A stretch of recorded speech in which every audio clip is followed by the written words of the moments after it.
сегодняшних гостей, которые приехали из дальних районов: Устюжим, Тиврийский, Колосовский, Тарский, Муромцевский, ну, Русско-Полянский, почти, значит, половина районов охвачена.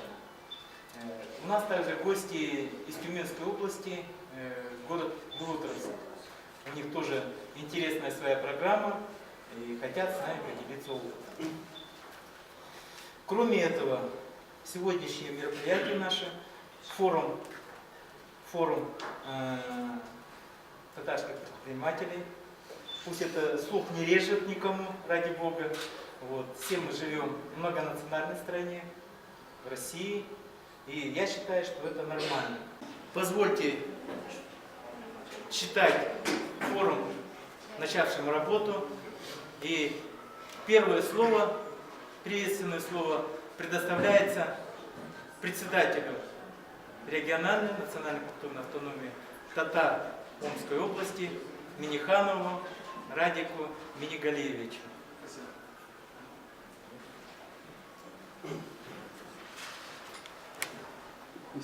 Добрый день, уважаемые коллеги, уважаемые друзья. Вы знаете, данное мероприятие проходит первый раз в таком формате, чтобы мы, татары, проживающие на территории Омской области, не только Омской области, мы увидели, познакомились, увиделись, пообщались именно новыми форматами. То есть мы сейчас понимаем, что у нас новое время, новые веяния, у нас новый мэр, мы недавно выбрали президента, мы на пороге выборов губернатора Омской области. Мы должны, как и все 120 национальностей, проживающие на территории Омской области, быть в одном политкультурном пространстве, как говорится, в одном тренде. Я благодарен вам за сегодняшнее мероприятие, что вы нашли время присутствовать сегодня здесь. Я думаю, я уверен, что данное мероприятие даст большой стимул и возможность каждому из вас для продвижения тех инициатив предпринимательской деятельности, в общественной деятельности, для развития гражданского общества в целом.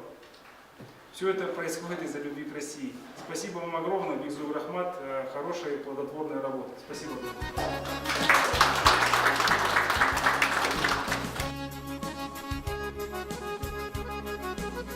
Первое, мы должны понимать, что такое Дни татарской культуры. Что это за мероприятие и кто тот человек, который должен сюда прийти. Как вы его сами для себя определите? Человек, заинтересованный в татарской культуре. Что у нас на этом мероприятии еще есть, кроме культуры? Бизнес. Соответственно, это, возможно, партнеры, которые хотят работать с условно. Административная составляющая. Административная составляющая, то есть тот же Главное управление внутри политики, чиновники, которые понимают, что им с этим народом жить, им с ними вот здесь находиться, им нужно понимать этих людей для того, чтобы с ним в будущем общаться. Вроде все сибирские татары собрались, вроде все хотят, да, знать пословицы и поговорки, но в то же время люди, так скажем, проблема в чем? Люди вроде и хотят знать, но в то же время людям жалко потратить какие-то денежные средства. Они понимают, что это им надо, что это память, что нужно сохранить это все. Но в то же время они жалеют вот в этот момент, в данный момент какие-то свои деньги, средства. Построить собрала информацию, семейные предания, легенды, стариков, наших бабушек, которые проживают в этой деревне. Стало ясно, что все не так однозначно. Здесь я привожу краткие, так скажем, цитаты людей, которые проживают в нашей деревне. Так вот, они утверждают, что у некоторых из них предки прибыли из Бухары, у некоторых предки это сибирские татары, коренные, они даже говорят курдаки, то есть мы курдакские татары. Стараемся исследовать все, что связано, приезжаем в деревню, да, татарский аул, мы что видим, да? Видим мечеть обязательно, да? Мы заходим обязательно в мечеть, разговариваем с муллой, с хазратом, узнаем, как сохраняется религиозность, много ли людей посещают мечеть, намазы читают, уразу соблюдают. То есть эти элементы мы это всегда изучаем, то есть смотрим, как на сегодняшний день степень сохранности вот этих элементов. Мы беседуем с людьми, потомками известных людей, составляем их генеалогические древа. Они, как правило, знают своих предков до 4-го колена, то есть могут прадедушку назвать. Я рад, Радику, что он такой инициативный парень. Я с ним знаком на протяжении, наверное, лет 8, наверное, да? Я первый раз Рафаэла вас увидел. Нет. Мы провели месяц Сабантуй в 2007 году, которого не было на территории Волновска с 1941 года. Уже 11, с вашего позволения, я, Ради, тебе вручу книгу вот, «Новосибирск» и портрет города Новосибирска. Вот такой вот.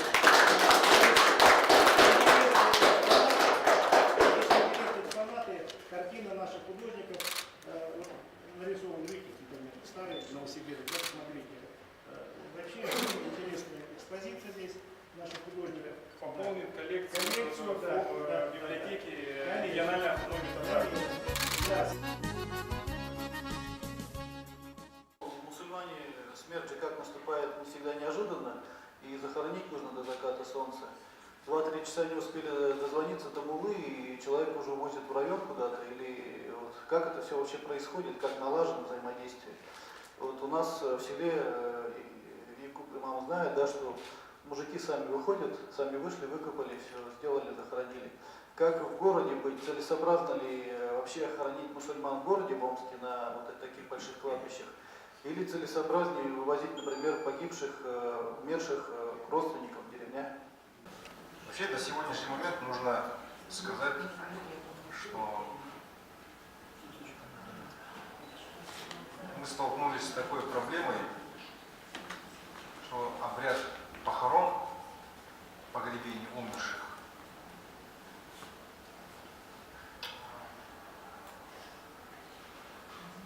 как бы правильно подобрать слова, наверное, превратилось просто в некую услугу.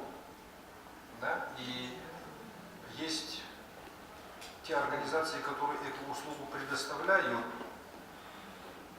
и сам потребитель, так называемый, да, человек, с кем случилось такое горе, готов эту услугу принять. И порой, значит, в силу слабости образованности именно в религиозных вопросах,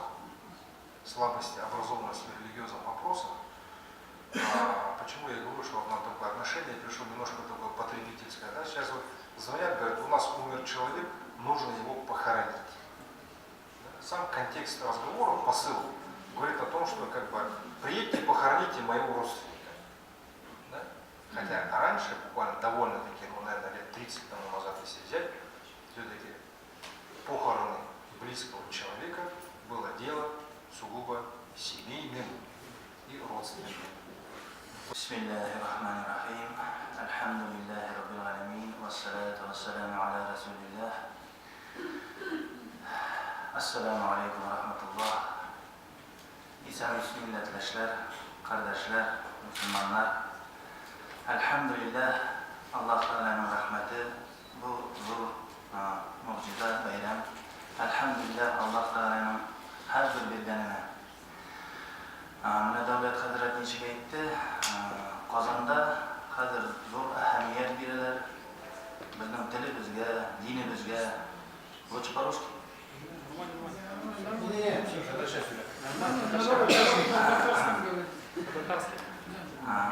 Dinimizge, milletimizge zor ahamiyet biriler. Bu elhamdülillah zor iş.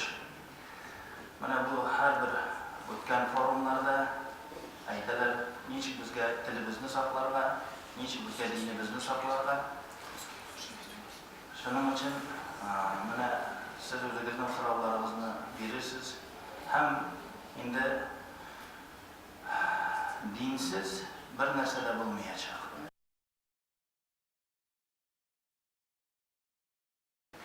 И вот то мероприятие, которое мы проводим сейчас, насколько мне память не изменяет, является самым крупным мероприятием татарской общественности. Это мероприятие посвящено 20-летию существования татарской национальной культурной автономии, которая весьма серьезно продвинула нашу общественность, татарскую общественность в нашем регионе. Более того, мы смогли показать свое позитивное лицо и позитивное намерение в плане поддержания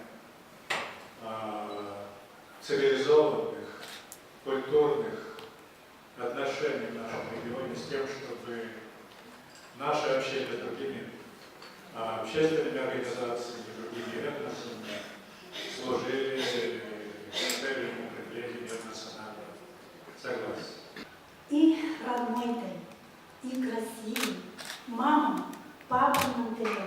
Мог я узнать хуп на себе, син родной ты Поркала. Bu yazıkta Kляскада мама сказку söyledi. А затем günler boyu бабуля рассказ söyledi. Всех нас волнует непосредственно преемственность поколений, поскольку все мы понимаем, что развитие движения невозможно без развития молодежи, поскольку так или иначе кому-то нужно передавать опыт проведения мероприятий, опыт организации и, в принципе, опыт передачи своей родной национальной культуры, своих традиций. И в всех организациях, насколько я знаю, активно ведется работа или стремится провести работу по привлечению и по работе молодежи в национально-культурном движении. Вы завершили, да? Татарстанда да шит төбәкләргә караганда хәлләр әйбәтрәк. Татарстанда татар теле саклана, татар теле яши. Һәрбер гаиләдә ул телнең кирәклеген аңлыйлар дип әйтәбез. Әйтсәк, бу сафсата булыр иде. Бездә дә сездәге кебек үк проблемалар бар. Чөнки бик күп ата-аналар гаиләдә татар телен что народ, не знающий своего языка, не имеет будущего. Очень наглядным, хорошим примером для нас служит, и дети это понимают, история татар, которые в начале 20 века с целыми семьями, большими группами переехали в Турцию. Они уже в 4-м поколении приезжают к нам в гости. Они в том виде, в котором уезжали, сохранили вот это все, что они увезли с собой. А мы, живя вот в своей родной культуре, это теряем. Хочу поблагодарить всех, кто приехал к нам, посмотреть на наш прекрасный город, познакомиться с нами здесь, с жителями Нонца, с сомичами. Как мы прекрасно видим, не все хотят уехать. Следуя этому мему, не покидайте Нонц.